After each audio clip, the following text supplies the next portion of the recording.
Шәй әлемдегі ең танымал ыстық сусындардың бірі. Алайда, шәй ішуден әрі ләззат алып, әрі ол пайдалы болу үшін өнімді дұрыс таңдай білу керек. Мұны қалай жасау керек екендігін сіздерге айтып берейік деп шештік. Армысыз, қадірменді YouTube көрермен, сіздермен денсаулық, байлық арнасы. Бүгін өздеріңізге шәй ішпесе қазақ болмайтын, шәйдің құдіретін бас ауырғанда білет. Халқымыз үшін қалай шәйді дұрыс таңдай білу керек? Осы жайында біраз ақпараттарды ұсынбақшымыз. Бізбен бірге болып, видеоның соңына дейін қарап, өздеріңізге керекті пайдалы ақпаратты ала отырыңыздар. Әлемдік мәдениеттің ажырамас бөлшегіне айналған шәй халқымыздың ең сүйікті сусынының бірі.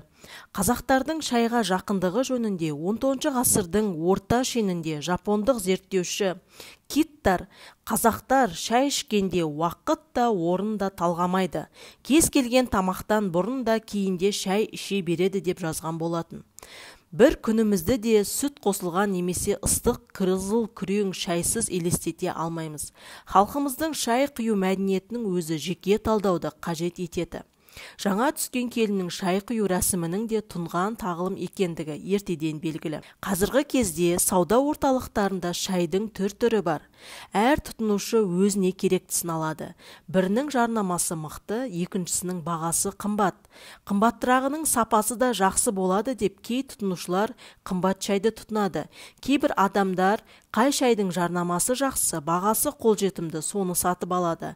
Жалпы қандай шай ішкен дұрыс? Біздің елімізде Гринфилд, Ассам, пиала шайларының аты көпшілікке жақсы таныс. Сонымен қатар Симба, Кения, Индира шайлары да белгілі бір деңгейде сұранысқа ие. Дүкен сөрелеріндегі шайлардың қорабында негізінен жоғарғы сұрыпты деп жазылған. Алайда іс жүзінде өндірушілер бірінші, тіпті екінші сұрыпты шайды да қорапқа салып жіберуі ғажап емес. Тұтынушы 2 жылдан артық сөреде жатып, сақтау мерзімі өткен шайдың құрамында зиянды заттар пайда болатын есте сақтағаны жөн. Мамандар шайды таңдарда алдымен оның бағасы мен қорабына зер салыңыз деген кеңесті айтады. Сапасыз шай әдетте арзан болады. Мұқият қараған адам түпнұсқамен салыстырғанда қорабындағы ұсақ жазулар мен өзге де детальдардың жетіспейтіндігін аңғарады. Шай міндетті түрде ауа кірмейтіндей тәсілмен фольга орамаға салынуы тиіс және қорабында өндірушінің заңды мекен-жайы, телефоны, шайдың құрамы, жасалған уақыты мен сақтау мерзімі көрсетіледі. Шайдың құрамына енетін қоспалар мен ароматизаторларды жіктеп-жіліктеп жазу өндіруші компания үшін еш қиындық тудырмайды. Сондықтан шайды сатып алған кезде оның шығарылған мерзіміне де мән беру қажет. Ескеретін жайт, шай қоюлансын деп ұзақ қайнатуға болмайды. Себебі ұзақ қайнаған шай түсі мен дәмімен хош иісінен айырылып, ағзаға қажетті амин қышқылдарын, С және басқа да дәрумендерді жоғалтады. Шайдың сапасын анықтағыңыз келсе, қайнағаннан кейін кесеге құйып қараңыз. Кесенің шай толы ернеуіне жасыл жолақ жұқса, шайыңыз сапасыз. Егер сары жолақ болса, шайдың сапасы жақсы болғаны. Дәмі, түсі, иісі тек ыстық суда шығатын шайдың сапасы да жоғары болады. Шай сұрыптарының ішіндегі ең жақсысы ірі жапырақтысы. Ірі жапырақты шайды арнайы құралмен бүктеп салғандықтан пайдалы қасиеттерін барынша мол сақтайды. Ал ұнтақталған шайда пайдалы заттардың мөлшері аз болады. Жалпы дүние жүзінде шай өндіретін елдердің саны көп емес. Олар Қытай, Үндістан, Индонезия, Шри-Ланка, Жапония, Грузия, Түркия және Әзірбайжан. Олай болса, шай жапырағы өспейтін елдерден шай сатып алудың қажеті жоқ. Қазақстандықтар соншалықты құмартатын үнді шайы өзіміздің отандық фабрикаларда қапталады. Кейде шағын цехтарда өндіріледі.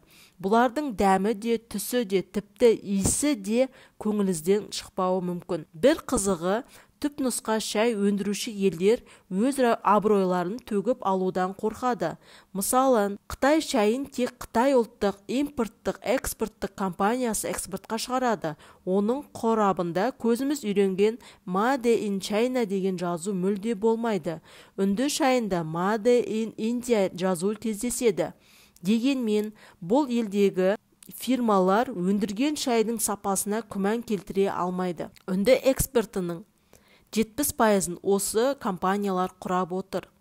Тағы бір қызығы, сапалы шай шығаратын үнді фирмалардың сауда белгілерінде қошқардың басы немесе циркуль бейнеленеді. Яғни қошқардың басы мықтылықты, ал циркуль дәлдікті сипаттайды. Шай түрлі бактерияларды өлтіре алатын күшке ие. Негізінен ол сүзек, дизентерия сәрізді аса қауіпті бактерияларды жояды. Шай қан құрамын, жүрек жұмысын жақсартады. Бүйрекке тас байлануын болдырмайды.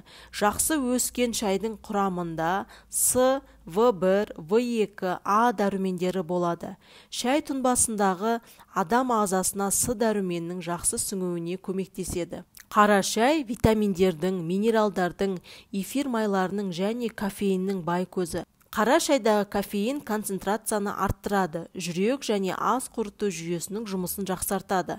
Қара шайда кездесетін танин денені теріс сыртқы әсерлерден қорғайды. Қара шай тыныштандырып, маусымдық күйзеліс, невроз бен психопатия жағдайын жеңілдету үшін қолданылады. Әрі мидың қызметін де жақсартады.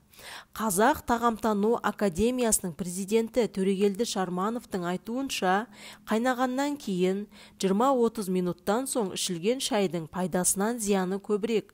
Сол себепті шай қатты ыстық, не 18 градус ыстықтан төмен болса, жұпар иісі мен адам жанын сергітетін шипасын, дәмдік татымдылығын жоғалтады.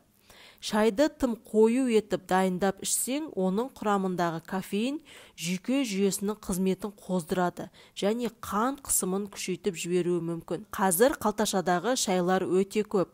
Шайды қалташаға орауды Қытайлар ойлап тапқанымен, шай қалташалары тек 1952 жылы Липтон компаниясымен патенттелді. Вашингтон университетінің ғалымдары қалташадағы шайды зерттеу барысында күніне 5 кеседен артық ішуге болмайды деген тұжырымға келген. Қазіргі кезде шайды қайнатып, жақсылап демдейтін уақыт табылмай жатады. Сол себепті адамдар қалташадағы шайды жиі пайдаланады. Тез демделетін қалташай сайының зияны туралы білесіз бе? Бұл туралы сіздерге келесі видео көрсетілімде ұсынатын боламыз.